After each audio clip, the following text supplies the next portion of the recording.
world of hip-hop has always been entangled with fame, money, and controversy. But on a quiet night that would soon turn violent, one of rap's brightest rising stars met a brutal end. Not at the hands of a stranger or a rival gang, but within the walls of his own home. When police arrived at the scene, they found the rapper lying motionless, a gunshot wound to the chest.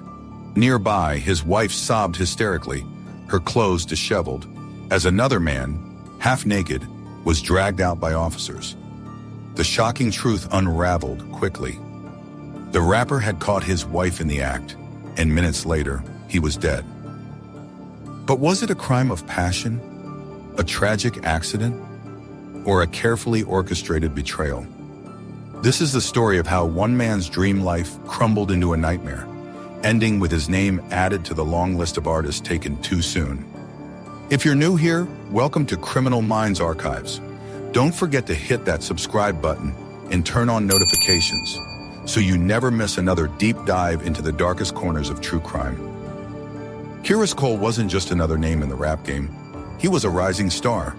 Born and raised in Atlanta, Georgia, Kyrus grew up surrounded by the struggles and hardships that often shaped the voices of hip-hop's greatest.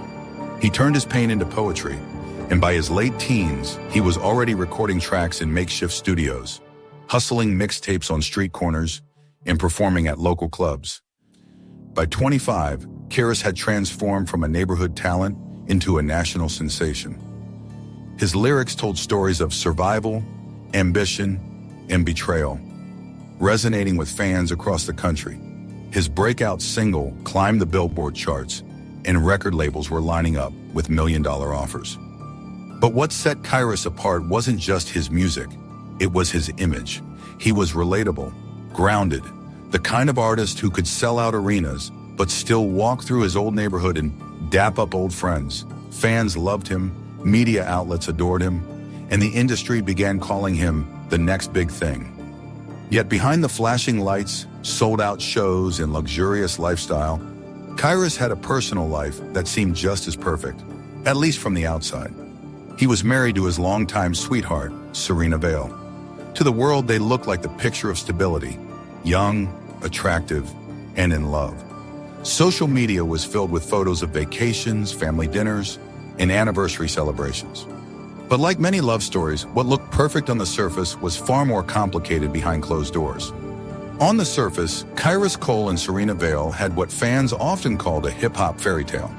They met long before the fame, back when Kyrus was just another young man chasing a dream, and Serena was a college student working part-time at a local boutique. To his fans, this detail mattered. It showed that Serena was with him before the money, before the fame, before the bright lights of success. She wasn't some industry girlfriend chasing clout. She was, in their eyes, the loyal woman who stood by his side when he had nothing. Kyrus himself often told interviewers that Serena was his anchor, the one person who kept him grounded when the chaos of the music industry threatened to pull him under. She was present at nearly every milestone of his career: his first mixtape release, his signing day with the label, his sold-out hometown show. On Instagram, their post painted the picture of a devoted couple, a power duo that couldn't be broken. But behind the curated images and glowing captions, there were cracks in the foundation. The life of a touring rapper didn't leave much room for a traditional marriage. Kyrus was often gone for weeks at a time, bouncing from city to city, sometimes sleeping only 3 hours a night between performances, studio sessions, and promotional appearances. Serena, meanwhile, was left alone in their Atlanta home, raising their 2-year-old daughter and managing the loneliness that came with being married to a rising star. Friends later revealed that Serena struggled with jealousy. She worried about the constant presence of women around her husband, groupies, fans, dancers, and even fellow artists. No matter how often Kyrus reassured her that she was the only one, suspicion gnawed at her. Every late-night call, every text he didn't answer immediately, every photo he took backstage with another woman fueled her insecurities. And on Kyrus's side, there was frustration. He loved Serena, but he often felt she didn't trust him. To him, he was working tirelessly to build a better life for their family, while she saw shadows where none existed.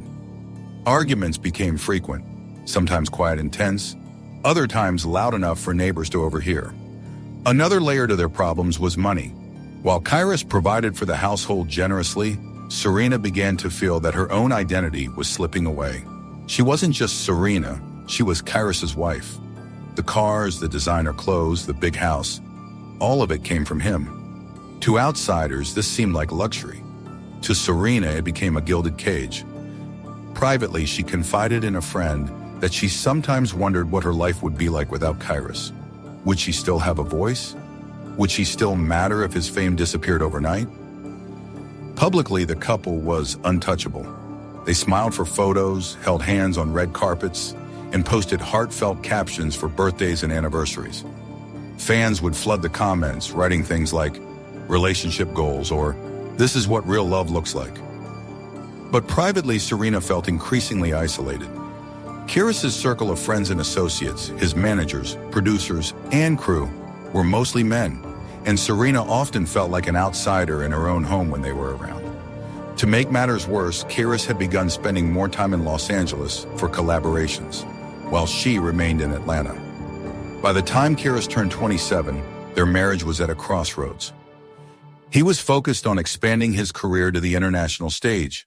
Serena, meanwhile, craved stability, attention, and validation. And in that growing gap between them, temptation found its way in. The cracks in Kairos and Serena's marriage didn't stay hidden forever. What began as arguments over late nights and missed phone calls soon spiraled into something far darker, an emotional distance so wide that Serena found herself searching for comfort elsewhere. It started innocently enough, or at least that's how Serena would later describe it. A close friend of Kairos, someone who had been around the family for years, began spending more time at their home. His name was Derek Coleman, a longtime associate from Atlanta who had grown up in the same neighborhood as Kairos. Derek was no stranger to the couple. He had been in Kairos's inner circle for years, sometimes acting as a driver, sometimes as a go-between for business deals, and often just as a friend. To Kairos, Derek was family. To Serena, however, Derek was different. He listened when she vented. He noticed when she looked tired or lonely. He filled the silence that Kairos's constant absences left behind. What began as casual conversations in the kitchen soon turned into lingering touches, stolen glances, and eventually, secret encounters. Atlanta's music scene is tight-knit, and secrets don't stay buried for long. Within months, whispers began circulating. Friends of Kairos claimed that they had seen Derek and Serena together at places they shouldn't have been. Restaurants on the far side of town, shopping malls where they walked a little too close, bars where their chemistry was unmistakable. At first, Kairos dismissed the rumors. He was used to gossip. Being in the spotlight meant people constantly tried to stir drama. But as the stories grew more consistent, and as Serena became more distant at home, his suspicions sharpened. Kairos confronted Serena more than once. Each time she denied it. Each time she told him he was imagining things, that his jealousy was no different than hers when he was on tour. But Kairos couldn't shake the feeling. The trust that once defined their relationship was rotting from the inside. The arguments grew worse. Friends recalled hearing screaming matches late into the night. At one point, a neighbor claimed she heard glass shattering and Serena storming out of the house barefoot, only to return hours later. Kairos's music even began to reflect his inner turmoil. His new lyrics, darker, sharper, filled with bitterness, spoke of betrayal and heartbreak. Fans noticed. Social media lit up with speculation. Was Kairos writing about Serena? Was there trouble in paradise? The tension wasn't just emotional. It was physical. On more than one occasion, Kairos caught Derek at his house when he wasn't around. At first, he brushed it off as friendship. After all, Derek had been in his life for years. But the timing, the secrecy, the strange way Serena acted around him, it all began to add up. By late summer, the situation reached a breaking point. Kairos was planning a major tour, his biggest yet, but his focus was slipping. He wasn't just worried about ticket sales or recording deadlines. He was obsessed with the thought that the woman he loved was lying to him, and the man he trusted was betraying him. And then, one night, his worst fears were confirmed. It was a humid Saturday night in Atlanta. The kind of night where the air clung heavy and restless. Kyrus Cole had just returned from a late studio session, his mind still buzzing with half-finished lyrics and beats that hadn't yet found their home. He wasn't expected back so soon. Even Serena didn't know his session had ended early. The mansion he shared with her was quiet when he pulled into the driveway. Too quiet. The lights upstairs flickered faintly, and as he stepped inside, he immediately felt something was off. At first, Kyrus thought nothing of it. He dropped his keys on the counter and called out Serena's name. No answer. Then he noticed something strange. The faint thump of music coming from upstairs, muffled laughter, and a creak in the floorboards. His heart began to pound. Moving cautiously, he made his way up the staircase. Halfway up, he heard a sound that confirmed everything he had feared for months. Serena's voice, soft and breathless, followed by the low murmur of a man. Kyrus froze. The denial he had clung to, the excuses he had believed, all crumbled in an instant. With adrenaline coursing through him, Kyrus pushed open the bedroom door. What he saw was every man's nightmare. Serena tangled in bedsheets, her hair disheveled, with Derek Coleman lying beside her. Both froze the moment Kyrus stepped into the room. For a long moment, there was only silence. Thick, suffocating silence. Then came the shouting. Kyrus erupted, his rage boiling over, demanding answers that Serena couldn't give. Screaming at Derek, who stumbled half-naked out of bed, his hands raised defensively. Neighbors later told police they heard the shouting clear as day. Voices breaking through the walls, angry, guttural, desperate. Somewhere in the chaos, Kyrus went for the handgun he kept in a locked drawer in the bedroom. He had purchased it months earlier for protection. Being a rapper in the public eye came with threats, and he wanted to keep his family safe. But that night, safety turned into tragedy. According to police reports, Kyrus waved the gun in a fury, yelling at Derek to get out of his house, accusing Serena of betrayal. His voice breaking between rage and heartbreak. Serena pleaded with him to calm down, crying, trying to reach for him. But every attempt only made him angrier. At one point, Derek reportedly lunged forward, perhaps to grab the gun, perhaps to shield himself. A struggle broke out.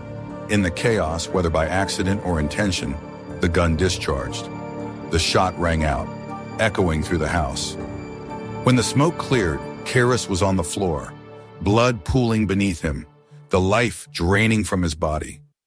The bullet had struck his chest. Serena screamed. Her cries echoed through the neighborhood, sending neighbors running to their windows and dialing 911. Derek, panicked and shaken, tried to stop the bleeding, pressing his hands against the wound. But it was too late. Within minutes, Kyrus Cole, the rising star of Atlanta, the man destined for greatness, was gone. Police arrived at the scene at 2:13 a.m. They found Serena sobbing uncontrollably, her clothes in disarray, while Derek was handcuffed and dragged away shirtless and trembling. The scene was chaos, paramedics working frantically, officers interviewing neighbors, evidence being bagged. But one fact was undeniable. Kyrus Cole was dead, and the truth of his final moments would soon shock the world. The Atlanta Police Department treated the death of Kyrus Cole as top priority. Within hours of the shooting, news crews crowded outside his mansion. Fans began flooding social media with disbelief, and officers were under immense pressure to uncover the truth. Detectives arrived to find a scene that was both chaotic and telling. In the bedroom, the sheets were tangled, clothes were strewn across the floor, and a half-empty bottle of wine sat on the nightstand. The smell of gunpowder still hung faintly in the air. On the carpet, blood marked the exact spot where Kyrus had collapsed.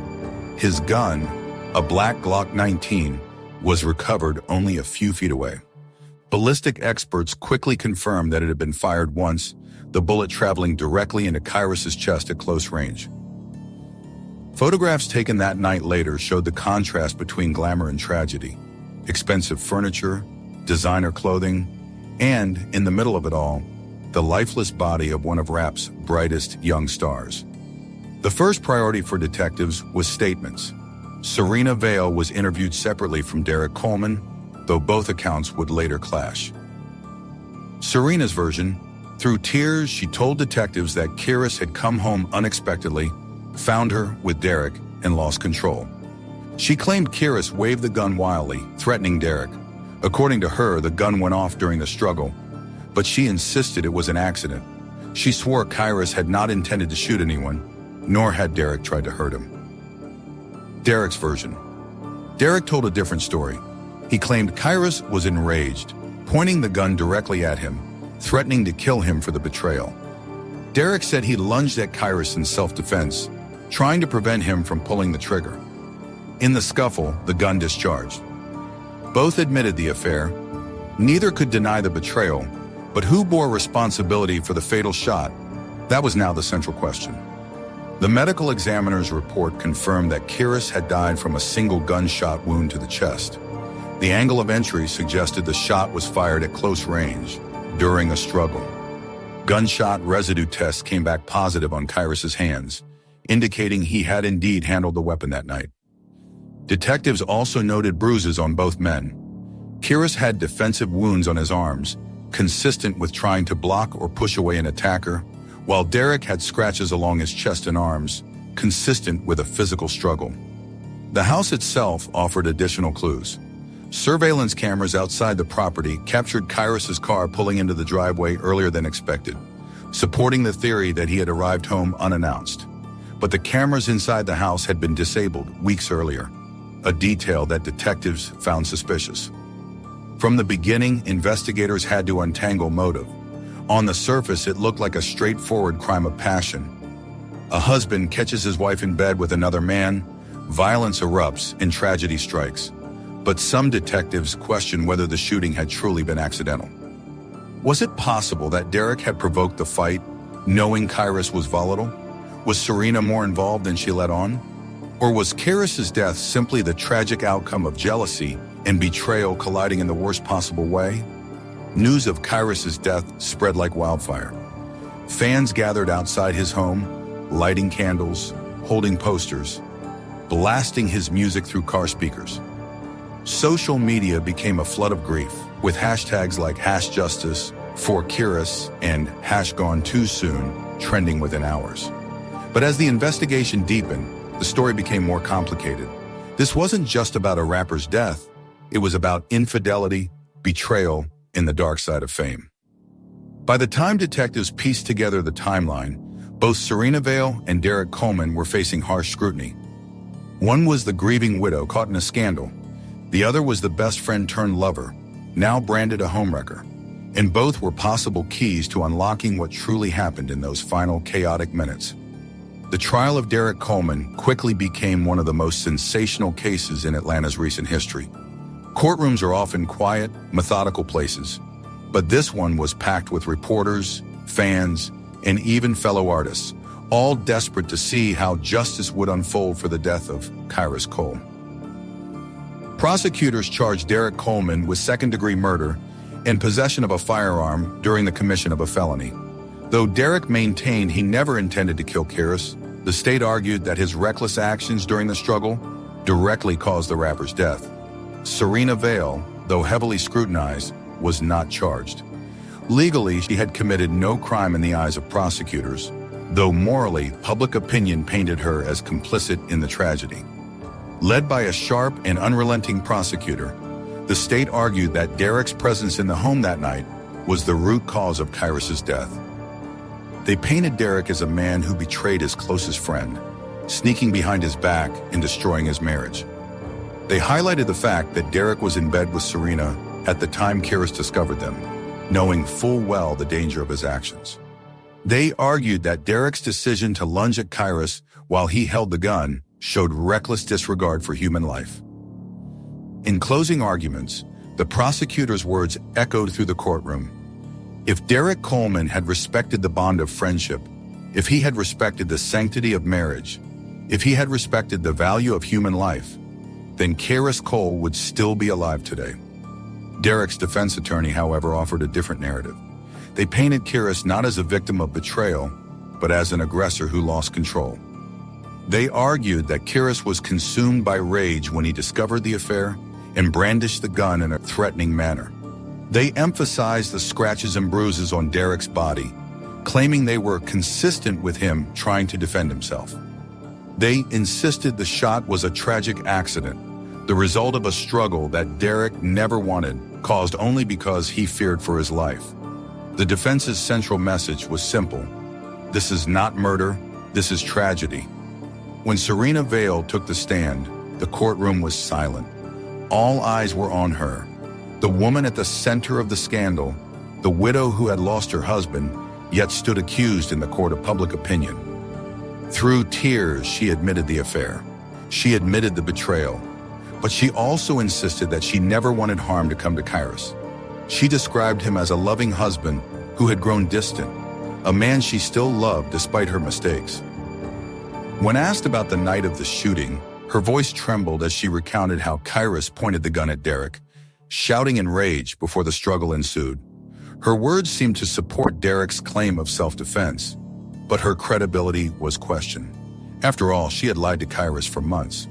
Could the jury trust her now? After weeks of testimony, forensic experts, and emotional appeals, the jury retreated to deliberate. For 2 days, the world waited.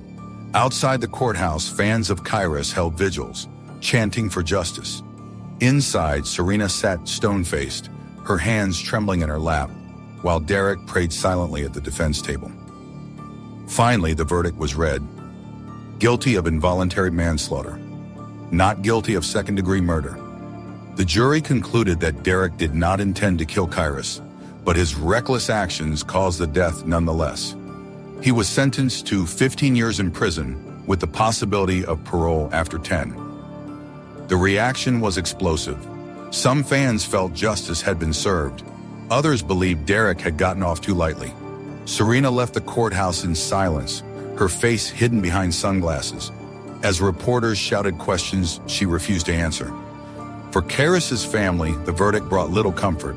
His mother wept openly, telling reporters outside, "My son is gone, and no amount of years behind bars will bring him back." The gavel had fallen, the verdict was in, and Derek Coleman was led away in handcuffs.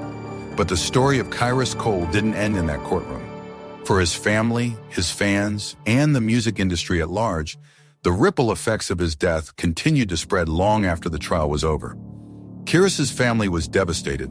His mother, a woman who had raised him in the heart of Atlanta, often spoke about how her son had risen above poverty, gang violence, and countless obstacles to chase his dream. To her, the betrayal stung as deeply as the loss itself. He trusted them both, she said in a tearful interview, his wife, his best friend, and they tore him apart from the inside out. His younger brother, also a budding rapper, vowed to keep Kairos's legacy alive through music, but privately admitted he struggled with anger, often directing it towards Serena. To him, her role in the affair made her as guilty as Derek. For Serena Vale, life after the trial became a shadow of what it once was. Branded the cheating widow by tabloids, she faced relentless harassment online. Her social media accounts were flooded with hateful comments, forcing her to disappear from public view. Even in Atlanta, she couldn't escape the whispers. Former friends distanced themselves, and Kairos's fan base treated her like a pariah. She tried to rebuild her life quietly, raising their daughter out of the spotlight, but the stigma never fully faded. Within days of Kairos's death, tributes poured in from across the hip-hop community. Artists who had collaborated with him spoke about his talent, his energy, and how his voice had carried a unique blend of pain and hope. Posthumously, his record label released several unfinished tracks he had been working on. The songs, hauntingly filled with references to betrayal and heartbreak, took on new meaning in the wake of his death. Fans wept as they listened, convinced that Kairos had been foreshadowing his own fate. A memorial concert was organized in Atlanta, drawing thousands. Murals of his face appeared across the city, painted on walls and bridges, cementing his legacy as more than just another rapper.